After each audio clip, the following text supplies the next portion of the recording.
সম্প্রতি ব্যারিস্টার সুমনের দেওয়া একটি সাক্ষাৎকারের পেছনে মিষ্টি হাসির এই অভিনেত্রীর কিছু ছবি এবং ভিডিও সামাজিক যোগাযোগ মাধ্যমে বেশ সাড়া জাগিয়েছে। তিনি জান্নাতুল ফেরদৌস পিয়া।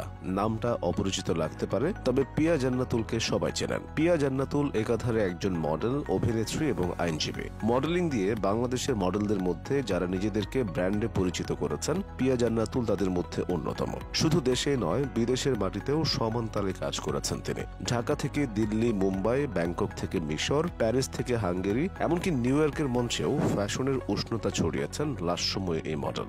মডেল হিসেবে তিনি আন্তর্জাতিক অঙ্গনের বেশ কয়েকবার র্যাম্পও মাতিয়েছেন। অভিজ্ঞতা আছে বিশ্ববরেণ্য মডেল ও কোরিওগ্রাফারদের সাথে কাজ করার। অভিনয় রয়েছে তার পদচারণা, কাজ করেছেন একাধিক সিনেমায়। এছাড়া অভিনয়ের পাশাপাশি বিভিন্ন ব্র্যান্ডের শুভেচ্ছা দূত হিসেবে কাজ করার অভিজ্ঞতা আছে তার। তবে বর্তমানে তিনি যুক্ত আছেন ব্যারিস্টার সুমনের আইনি ফার্মে। এখানে একজন আইনজীবী হিসেবে নিজেকে প্রতিষ্ঠিত করে চলেছেন। একাধিক অঙ্গনে সফল হওয়া পিয়া জান্নাতুল সম্পর্কে বিস্তারিত জেনে নেওয়া যাক। পিয়া জান্নাতুল 1991 সালে খুলনায় জন্মগ্রহণ করেন। পরিবারের মানুষ আদর করে তাকে পিউ বলে ডাকত। ছোটবেলায় পিয়ার স্বপ্ন ছিল ব্যারিস্টার হবেন, তাই পড়াশোনা করেন লন্ডন কলেজ অফ লিগ্যাল স্টাডিজে। 2007 সালে মিস বাংলাদেশ প্রতিযোগিতায় বিজয়ী হন তিনি। এরপর কর্মজীবন শুরু করেন র্যাম্প মডেলিং এর মাধ্যমে। তিনি ফ্যাশন মডেলিং এর পাশাপাশি একাধিক ব্র্যান্ডের বিজ্ঞাপনে কাজ করতে শুরু করেন। 2012 সালে চোরাবালি চলচ্চিত্রে সুজানা চরিত্রে অভিনয়ের মধ্য দিয়ে চলচ্চিত্র জগতে আবির্ভাব ঘটে পিয়ার। অভিষেকেই বাজিমাত করেছিলেন তিনি। রেদওয়ান রনি পরিচালিত এই ছবিতে অভিনয় করে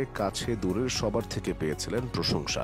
ভালো অভিনয়ের স্বীকৃতি স্বরূপ সে বছর মেরিল প্রথম আলো 2012-এর শ্রেষ্ঠ অভিনেত্রীর জন্য সমালোচক পুরস্কার বিভাগে মনোনয়ন পেয়ে যান পিয়া। এরপর এই ছবির জন্যই 2014 সালে তিনি শ্রেষ্ঠ পার্শ্ব অভিনেত্রী বিভাগে বাদশাহ পুরস্কার অর্জন করেন। তার অভিনীত অন্যান্য উল্লেখযোগ্য সিনেমাগুলো হচ্ছে রিটার্নস, স্টোরি অফ সামারা, প্রবাসী প্রেম, রোম্যান্স ইন আমেরিকা। চলচ্চিত্র অভিনয় এবং বিভিন্ন আন্তর্জাতিক অঙ্গনে বাংলাদেশের প্রতিনিধিত্ব করায় পিয়ার তারকা খ্যাতি শুধু বেড়ে চলেছে। তিনি 2011 সালে দক্ষিণ কোরিয়ায় আয়োজিত ওয়ার্ল্ড মিস ইউনিভার্সিটি শিরোপা অর্জন করেছিলেন। এছাড়া মিশরে অনুষ্ঠিত ওয়ার্ল্ড টপ মডেল প্রতিযোগিতায় শীর্ষ মডেল হওয়ার গৌরব অর্জন করেন পিয়া।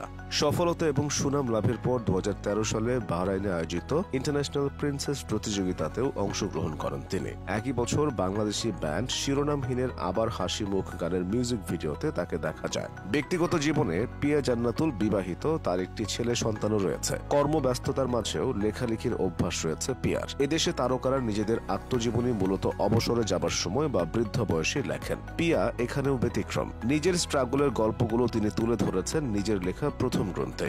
2023 সালের বইমেলায় প্রকাশিত হয়েছিল তার লেখা কৈশোর থেকে যৌবনের গল্প বইটি। ক্যারিয়ারের প্রথম দিকে চলচ্চিত্রে অভিনয়ের মাধ্যমে বেশ নাম করলেও মাঝখানে নিয়েছিলেন দীর্ঘ বিরতি। তবে সবকিছু ঠিকঠাক থাকলে 2024 সালের ঈদুল আজহায় আবারও বড় পর্দায় দেখা যেতে পারে পিয়া জান্নাতুলকে। তরুণ নির্মাতা রাশিদ পলাশের রং বাজার সিনেমার মুখ্য ভূমিকায় রয়েছেন তিনি। চলচ্চিত্রটি নির্মিত হয়েছে রাজবাড়ির দৌলতদিয়া, যেখানে সাহসী ও ব্যতিক্রমী চরিত্রে দেখা যাবে পিয়াকে। ক্যারিয়ারের শুরু থেকে একের পর এক চ্যালেঞ্জ নিয়েছেন তিনি, সেসব উৎরেও গেছেন সহজভাবে। বিশেষ এই গুণটি অন্যান্যদের থেকে পিয়া জান্নাতুলকে আলাদা করেছে।